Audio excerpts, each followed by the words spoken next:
Below is an edited excerpt from Michel Elchaninov's book, In the Head of Vladimir Putin, Inside the Mind of Vladimir Putin.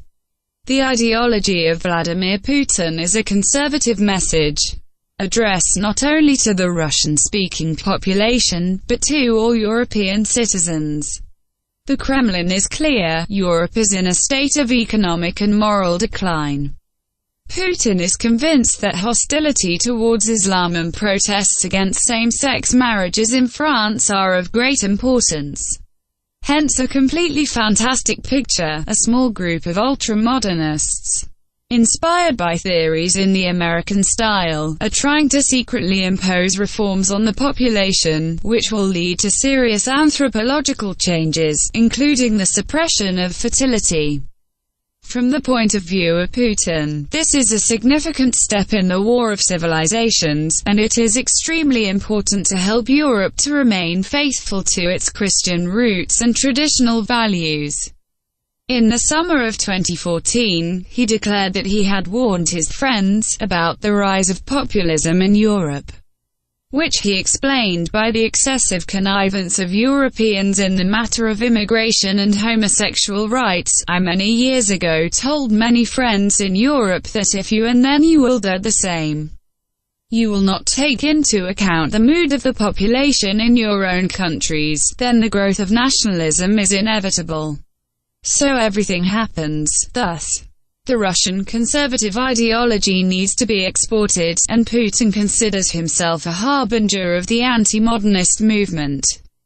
It was with this goal in mind that Russia introduced the Institutes of Democracy and Cooperation in New York and Paris in 2007. Their task is to promote the values of the new Russia.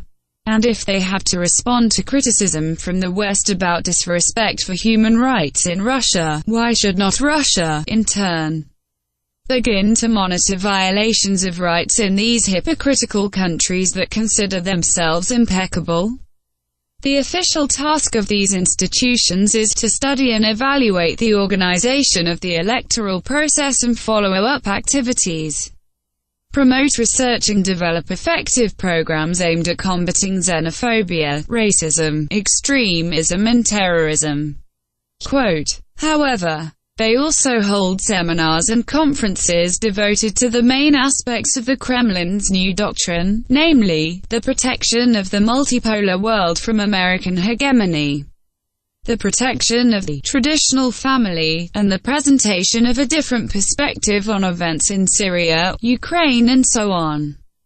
Their representatives often receive invitations from the media to present their politically incorrect viewpoint on Western propaganda.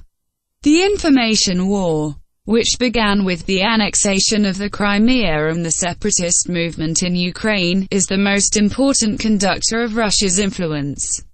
The annual budget of the Russia Today media group, broadcast in English, French and German, amounts to tens of millions of euros. In November 2014 it created an international news agency, Sputnik, and the German-language magazine for the sovereignty of the compact aims to disseminate the Kremlin's ideas in Germany.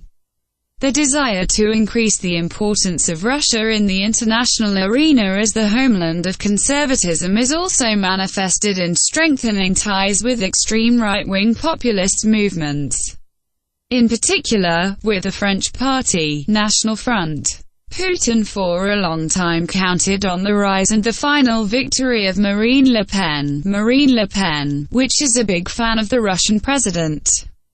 Former diplomatic advisor Le Pen and a convinced follower of Eurasianism, Émeric Chalprade, became one of those independent observers who went to follow the Crimean referendum in 2014 and forced the viewers of the Russia TV channel to believe that France officially took this role.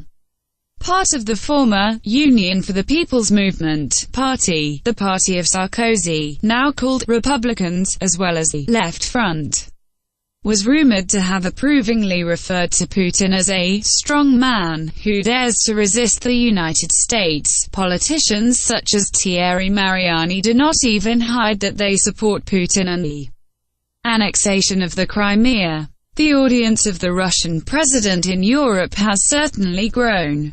Putin is waiting for the populists to come to power to become the leader of Europe, and so that this happens, he will use all the necessary resources, both financial and all the rest.